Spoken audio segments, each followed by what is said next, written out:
अतुल भाटिया हमारे संवाददाता हमारे साथ हैं। अतुल, आप कह रहे थे कि जो फरीदाबाद में विस्फोटक मिला है उससे इसको जोड़ा जा सकता है, तो क्या पुलिस इससे जोड़ के देख रही है? फरीदाबाद और सहारनपुर अगर दो जगह मिला लें तो 2900 किलो विस्फोटक मिला। अगर ये वाली घटना नहीं होती तो इस खबर पर हम डिटेल में अपने दर्शकों से बात कर रहे होते। सहारनपुर फरीदाबाद में मिलाकर के 2900 किलो विस्फोटक मिला है, एक्सप्लोसिव मिला है। ये बहुत बड़ा नंबर है। इस इतना एक्सप्लोसिव से तो पूरा शहर का शहर उड़ाया जा सकता है। तो ये जो दिल्ली में घटना हुई है कार वाली, इससे कोई लिंक है इन दोनों चीजों का? क्या इस एंगल से पुलिस जांच कर रही है? बिल्कुल रजत जी, देखिए आज सुबह ही ये पूरी रिकवरी हुई है। दो जगह से रिकवरी हुई, पहले सहारनपुर से हुई और फरीदाबाद में आज दो जगह से अमोनियम नाइट्रेट की रिकवरी जो है वो जे.एंड.के पुलिस और फरीदाबाद पुलिस ने की थी।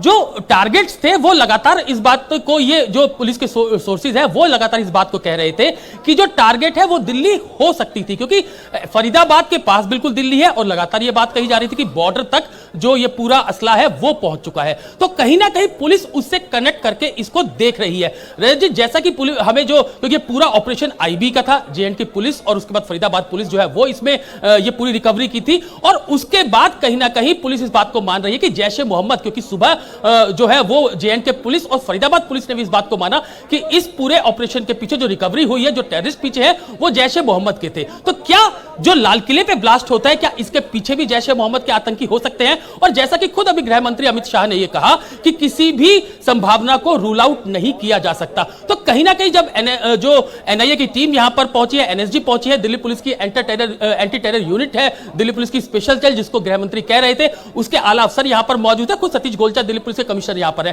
तो किसी भी संभावना को अभी इंकार नहीं किया जा सकता। लेकिन पुलिस की पहली प्रायोरिटी यही है रजत जी कि आखिर यह ब्लास्ट किस तरीके का था, क्या इसमें किस केमिकल का यूज हुआ, किस तरीके का धमाका था, किस इंडिकेटर्स क्या वो इसके अंदर क्या था। तो ये पूरा इन्वेस्टिगेशन का पार्ट है। और जब तमाम एजेंसियां यहां पर पहुंचती है तो उनके लिए बहुत ज्यादा समय नहीं लगता कि आखिर ये ब्लास्ट किस तरीके का है। और क्योंकि सभी जो खुफिया एजेंसी के अधिकारी यहां पर है, स्पेशल सेल के अधिकारी हैं, एनआईए के अफसर जो है वो यहां पर है, तो अब तक इस बात की क्लैरिटी हो भी चुकी होगी कि आखिर ये धमाका किस तरीके का था, किस जो एक्सप्लोसिव है उसका इस्तेमाल इसके अंदर किया गया। लेकिन कुछ समय लगेगा इसको सामने आने के अंदर, क्योंकि अभी भी जो तमाम टीमें हैं वो स्पॉट के ऊपर ही हैं, तमाम एविडेंस को कलेक्ट किया जा रहा है, क्योंकि एनआईए के साथ भी जो फॉरेंसिक टीम है वो यहां पर पहुंची है और जितना भी जो स्पॉट है वहां से तमाम सबूत कलेक्ट किए जा रहे हैं। तो पूरा ये ब्लास्ट किस तरीके का रहा, क्या इसमें किस एक्सप्लोसिव का इस्तेमाल किया गया जिससे ये पूरा जो है ये विस्फोट होता है, तो उसको लेकर अब से कुछ देर बाद ये चीजें साफ हो जाएंगी।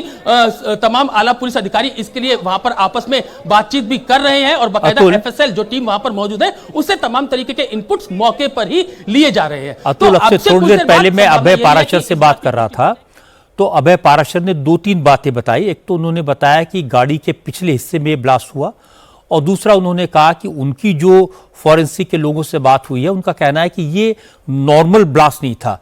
पुराने जो अनुभव है आईडी ब्लास्ट के, जिसमें तरह तरह की चीजें वहां फैली हुई मिलती हैं, उस तरह का ब्लास्ट नहीं था। ये अलग तरह के एक्सप्लोसिव का इस्तेमाल इसमें किया गया है।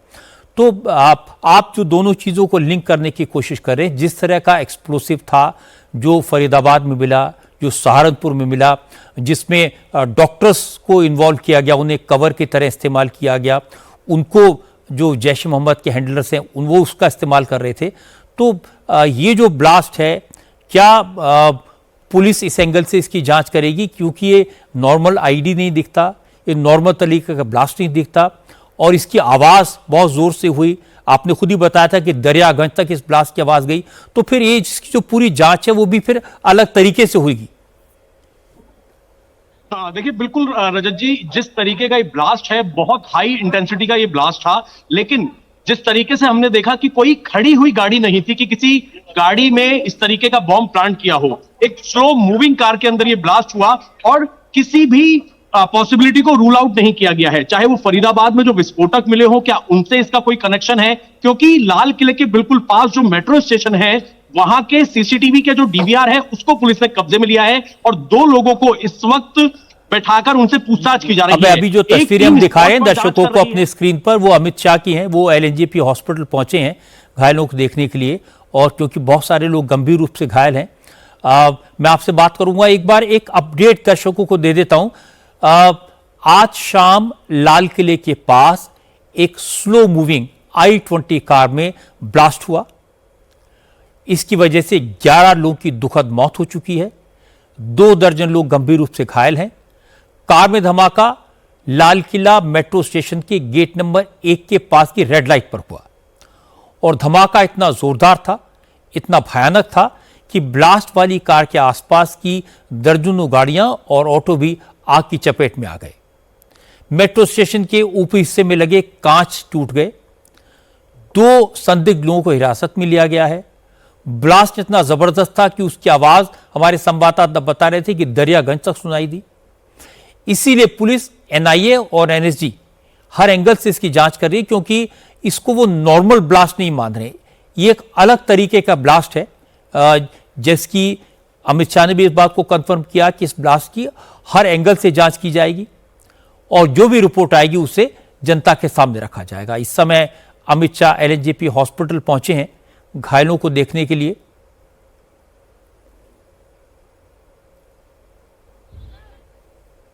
ये एक और बड़ी खबर आपको बता दूं, दिल्ली धमाके को लेकर यह बड़ी खबर है। CCTV से पुलिस को अहम सुराग मिले हैं, जिसके बाद दिल्ली पुलिस की अलग अलग टीमें कई जगह छापे मार रही है। इसकी डिटेल्स कुमार सोनू के पास है। कुमार सोनू, क्या डिटेल्स हैं आपके पास?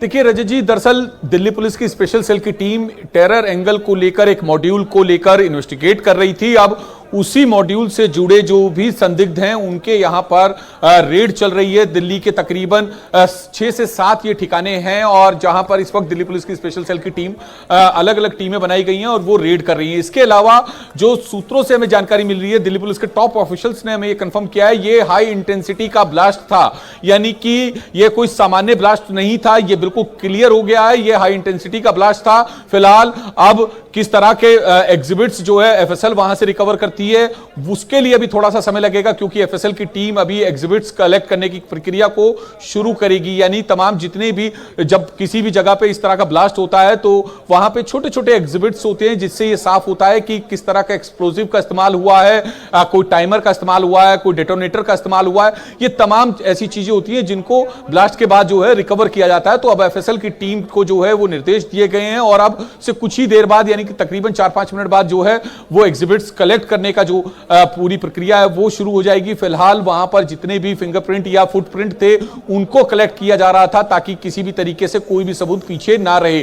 लेकिन इतना जरूर साफ हो गया है, एक टेरर एंगल को लेकर स्पेशल सेल की टीम जांच कर रही थी, उस मॉड्यूल की जांच कर रही थी। अब उसी मॉड्यूल से जुड़े कुछ ठिकानों पर दिल्ली पुलिस की स्पेशल सेल की टीमें जो है रेड कर रही हैं। खुद दिल्ली पुलिस कमिश्नर यहां पर पहुंचे हुए हैं, आला अधिकारी इस वक्त मौके पर हैं, स्पेशल सेल के जो चीफ हैं वो इस वक्त मौके पर हैं। और हाई इंटेंसिटी का ब्लास्ट था, ये सामान्य ब्लास्ट बिल्कुल भी नहीं था रजत जी, हाई इंटेंसिटी का ब्लास्ट था, जो कि हमें टॉप ऑफिशियल्स ने ये बात कंफर्म की है। जी कुमार सोनू, आपने शुरू में बताया था कि जो CCTV फुटेज है उससे जो जानकारी मिली है, इंफॉर्मेशन मिली पुलिस को, उसके आधार पर दिल्ली में कई जगह पर पुलिस रेड कर रही है, छापे मार रही है। तो वो कौन से इलाके हैं, इसके बारे में कुछ पता चला है?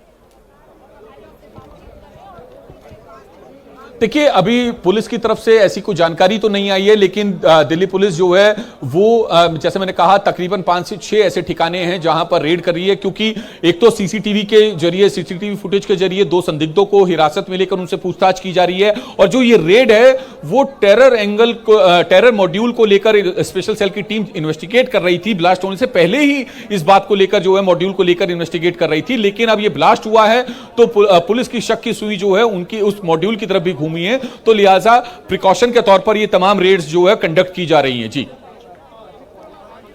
तो इस वक्त की बड़ी खबर मैं आपको एक बार फिर से कंफर्म कर दूं, ये लाल किले के पास जो ब्लास्ट हुआ है ये हाई इंटेंसिटी का ब्लास्ट है, ये कोई नॉर्मल ब्लास्ट नहीं है, और इस बात की पूरी संभावना है कि एक आतंकवादी हमला हो सकता है। पुलिस सोर्सेज इस बात को कंफर्म कर रहे हैं कि ये हाई इंटेंसिटी ब्लास्ट था। इसमें किस तरह के एक्सप्लोसिव का इस्तेमाल हुआ है, ये एक्सप्लोसिव कहां से आए थे, ये जानने के लिए CCTV के आधार पर जो सुराग मिले हैं उनको लेकर के दिल्ली में कई जगह पर रेड चल रही है, छापे मारे जा रहे हैं, लोगों को पकड़ने की कोशिश की जा रही है। और होम मिनिस्टर अमित शाह ने भी इस बात को कंफर्म किया है कि इस मामले की जांच हर एंगल से की जाएगी, किसी भी बात को रूल आउट नहीं किया जाएगा। ये एक अलग तरह का ब्लास्ट है, इंटेंसिटी ज़्यादा थी, आवाज़ बहुत ज़्यादा थी। और अमित शाह इस समय एलएनजेपी हॉस्पिटल में हैं, वहाँ जो घायल लोग हैं उनसे मिलने के लिए गए हैं और वहाँ जो डॉक्टर्स हैं, पुलिस अधिकारी हैं, उनसे वो फर्स्ट हैंड इंफॉर्मेशन हासिल कर रहे हैं।